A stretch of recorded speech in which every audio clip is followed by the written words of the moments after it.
We're here for a great little lecture tonight. I think we're going to cover a lot of ground. We're going to learn a lot, and I think my mastery of this material has come together so far over these last couple weeks as we've been doing this, that I'm not going to go together with any show notes today. I'm just going to be speaking off the dome. We're going to look at the same presentation as you and have a conversation. I hope if anything, you find anything interesting, or you find anything confusing, that you ask a question in the chat. I'm happy to chime in. This is the conversation portion, the lecture portion. We are going to be producing a video at the end of all of the research, but truthfully, my perspective has changed so much based on actually working on and writing these lectures that we are going to that I don't want to make any conclusions until we get to the end here. So without further ado, we're going to go through our entire presentation here today. I wanted to just start on that scientifically slide, and let's jump into it. So what we've been doing here is we've been exploring does Earth equal female from all these different sort of perspectives, and we've been trying to see if there's some sort of underlying truth to it, or if it's just a coincidence or a projection from Earth. And the reason why we're interested in this is that I'm a fantasy author and I write my own mythologies, and as I was talking about Earth, kind of the planet that we live on, I was curious about and wondering why it is that we keep referring to her as she, and I'll present the evidence today quickly that we really do. And that got me really curious about, okay, if she's she, what is it that she actually wants? And breaking down whether or not this is actually true, or if it's a coincidence, projection, or truth. So we are defining female as archetypal, and that just means it's something that recurs. It doesn't matter if you speak the same language. It doesn't matter if you have the same culture, the same religion. It's a recurring symbol, a recurring pattern that continues to happen. And so the recurring symbols that we're looking for as far as female are anything to do with gestation, which is growing a child within you, childbirth, or embodied nourishment. So nourishment that comes out of your body, like breast milk, like fruits from the trees. And so, if we look at this quote, before becoming a mother goddess, the earth presented itself to men as a mother. This is by Mircea Eliade, who's a Romanian scholar who put together an entire sort of pantheon atlas of all these different comparative religions and mythologies. So continuing on, what's not a female? Let's blow through this. We're not talking about humans. We're not talking about chromosomes. We're not talking about sex. We're not talking about anatomy. And we're not talking about anything to do with societal roles. We're not talking about anything to do with modern identity vernacular. We're looking at that archetypal lens. So we're not talking about today. We're talking about what is happening, what has happened, and what will continue to happen. And if we look at this Venus of Willendorf statue, it's something that we've looked at in the past. It fits in the palm of your hand. This is a 4-inch statue of limestone, but it's almost 30,000 years old. It's one of the most ancient depictions humans have of ourselves. And so, and you can see it has obviously pronounced feminine features. So mythologically was the next argument that we jumped into, and what we presented was I showed this image, and I want you to keep it in mind because there's a lot of evidence to support it, but this image is the Greenfield Papyrus in the British Museum, and it shows the Egyptian god Nut over the top of the sky, and she's actually a female. And so it's not completely universal. What we found mythologically is that Earth does equal female. We have found, but with an asterisk on the equal, and this is the only asterisk on the equal that we've actually had, because it's not 100% dominant. It's a dominant pattern, but it's not a 100% law or rule that always happens. For example, we showed Egypt is an inversion where their sky god is actually a female and their land god is actually a male. And we discussed how this pattern of the dyad between the Sky Father and the Earth Mother was extremely dominant throughout Eurasia and the Indo-European continents. And it comes from this language that is kind of the precursor to Latin, kind of precursor to Russian, precursor to Greek, and it is the Indo-European language, and they had a goddess, a mother goddess, that's pieced together from all these different languages that's called Decum Mater. And this is a goddess that is more ancient than even, Yahweh that we talk about, and she is extremely she's extremely ancient, but she's pieced together from all these different languages. She's not like one coherent, cohesive sort of being. So we can't refer to her that way, and that's why it's a rough equals. Where okay, yes, it's a dominant pattern, but it's not universal, and also it is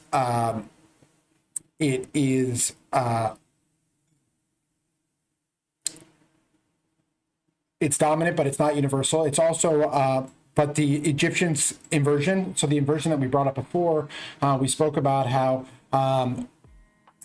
there's an inversion, so that can't make it completely true. Obviously, if it's Egypt that is being cut out of your perfect law, you're making a major mistake because it's such a primary and priority religion within this canon. And guys, I'm just going to pause here for a sec for those of you who are watching. This has been kind of tough. I don't think this lecture format is as good as just sitting here and writing with you all. I don't think we're going to continue it, but that's fair and real. You know, like I think it's better if I just write and then these things kind of come out. I'm glad I experimented with it. I thought it would make for better content to watch back later. But I kind of went too deep in on a little bit of the research here, and that's all good. But let's chime back in on the mythological perspective. So we said the mythological perspective is mostly it equals, but it's not entirely. And even when it does, it's a minor goddess. So Earth is like doesn't play a major role, even though when she's Gaia, even when she's Joro and all these different myths, she's not really worshipped like a lot of the other feminine goddesses. And so the Earth goddess plays like just a much smaller role in the pantheon.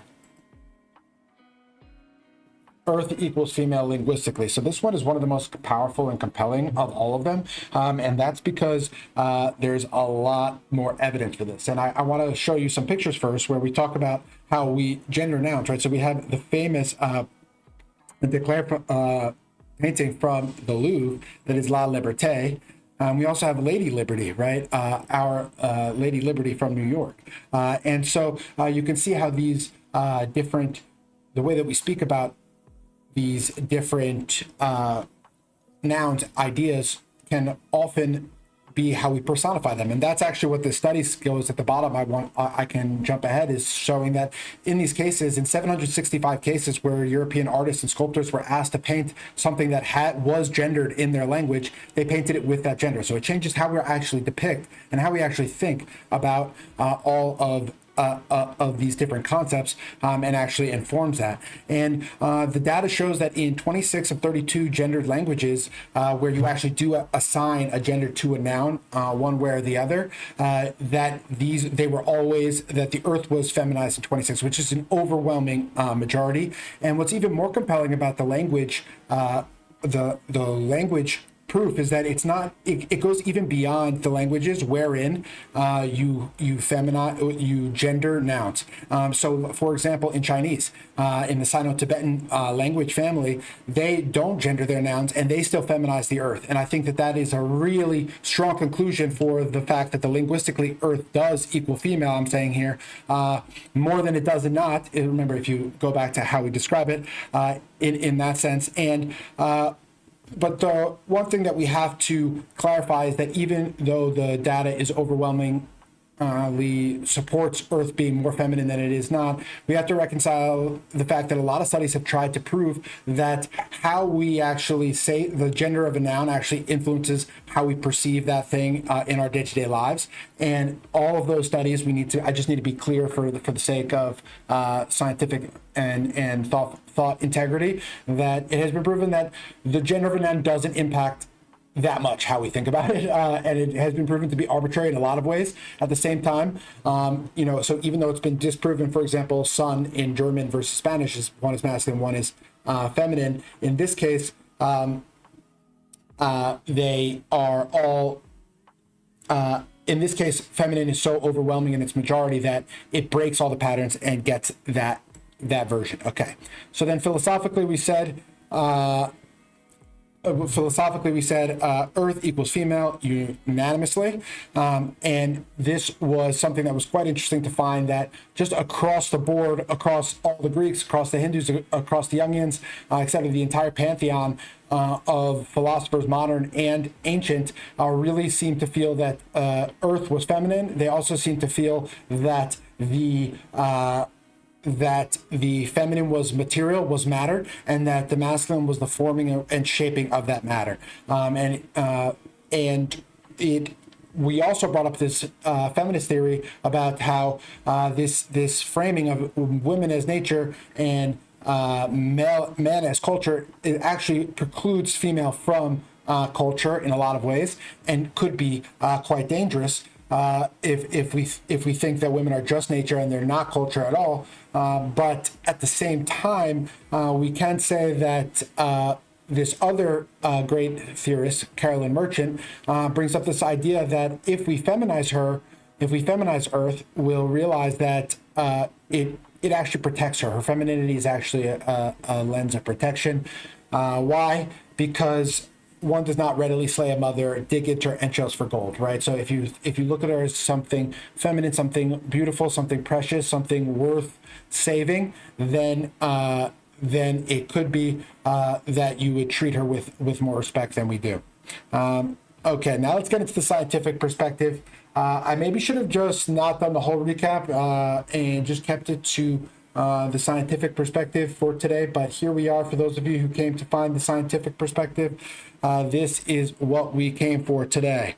So in order for us to understand the scientific perspective, we really need to unpack, we really need to understand this guy, James Lovelock. He was a NASA scientist, and his job was to discover where life could possibly live. And what he decided to do was he decided to study the different atmospheres of the different planets to determine whether or not life could live there. And what he realized when doing that was the incredible uniqueness of Earth's atmosphere. And what he realized during that period was also that he also realized that humanity and the biosphere has a huge role in actually self-regulating the atmosphere itself in order for it to maintain its optimal temperature and optimal ingredients for life. And so James Lovelock and his partner Lynn Margulis, who came from a biological perspective, came up with this thing called the Gaia hypothesis. Okay, and so what's so interesting about the Gaia hypothesis is that it was a scientific theory, but it was given this Gaia name, which is the Greek goddess, the Greek goddess of the earth, but because he has a friend who was a novelist who recommended he use the name, and he would have no idea just the extent to which that name ended up creating such a ruckus, but they decided to call it the Gaia hypothesis. And what they found is that there's an atmospheric homeostasis by and for the biosphere. So let's unpack this a little bit. By and for the biosphere. So the biosphere is Earth and all the living stuff on it, right? So that the atmosphere is in a homeostasis by and for the biosphere. So what is interesting about this? I'd say the word for is interesting because it's saying that it is regulating in order to encourage life, not just saying that life is, that it just self-regulates. It's saying that it is for the biosphere to continue. And biosphere, you can see that that's a combination of both Earth and all of the living matter on top of it.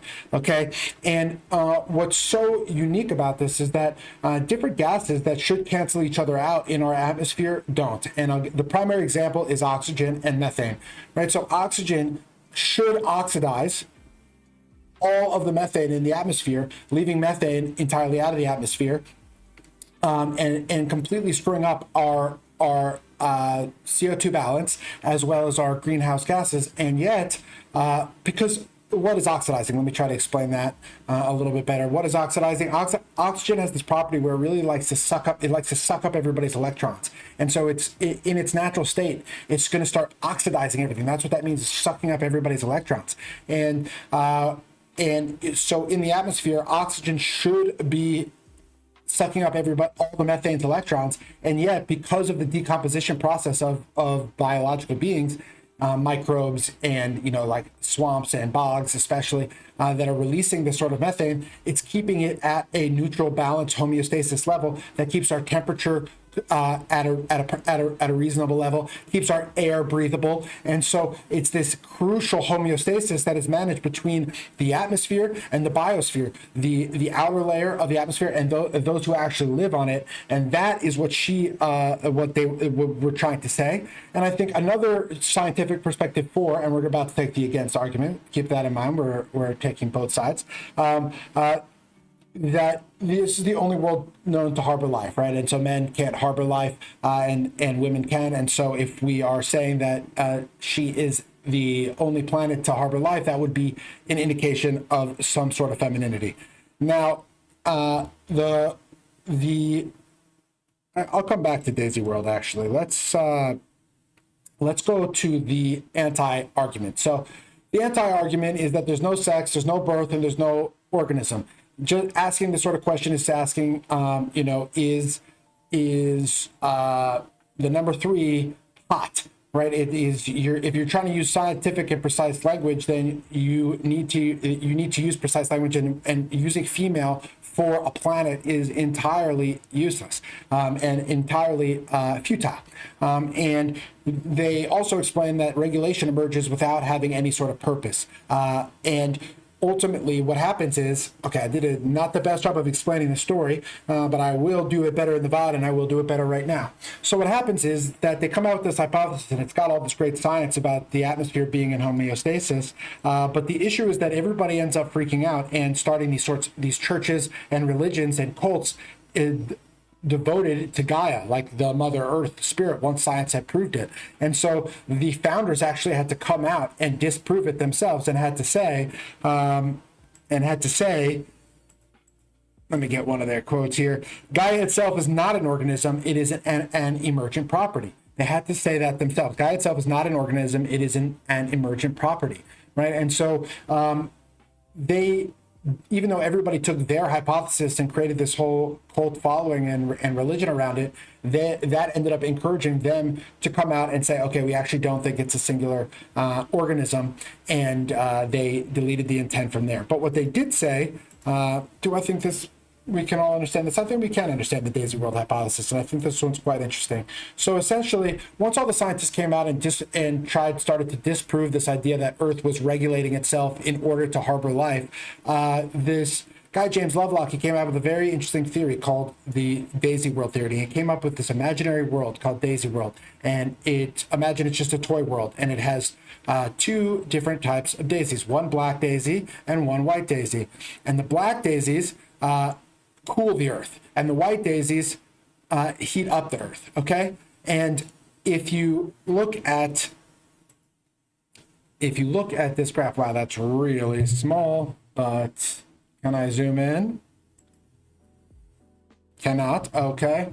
The idea is that if you have let's say the sun gets hotter over time, right, and you're headed towards an inevitable cataclysm, having these 2 daisies that are changing the temperature and increasing who gets to live more and who gets to live less, actually helps you regulate your temperature and survive significantly longer than if you didn't have any sort of daisies. And so even if it doesn't have any sort of intent to it, the self-regulation, that the biosphere actually, that having daisies helps you regulate your temperature, no matter whether the sun is getting hotter or it's getting colder. And that's what this graph shows, but it's a little bit too small in the way that you guys are seeing it. And I'm glad I'm looking at what you guys are looking at so I could properly see this. But I think what you can see here is, imagine essentially what's happening is that the temperature is just going up no matter what.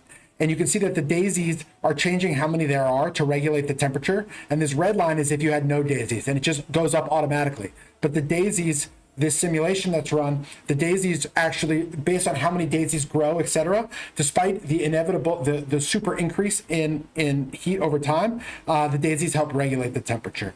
So the conclusion here is that I believe that looking at all of the data, scientifically, Earth does not equal female. I don't think it is possible to make the claim that Earth equals female in any realistic or reasonable manner.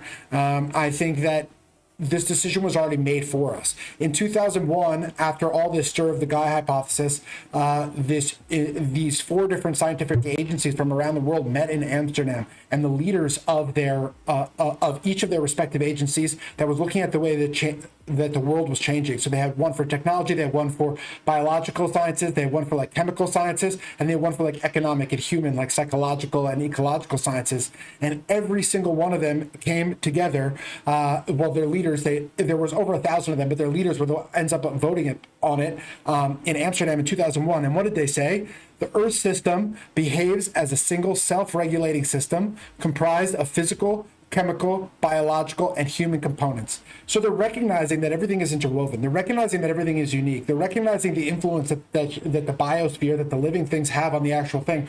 But there's not a single one of them. They make extremely clear that it has absolutely no specific desire, just specific will to create life necessarily, right? That science has fallen short of proving that it's actually doing this deliberately. It is showing that it is happening. It is not showing that it is that Earth is deliberately creating this from happening. So the way to understand it, the way that I decided to unpack it, is that it's the source of everything, but it's the author of nothing.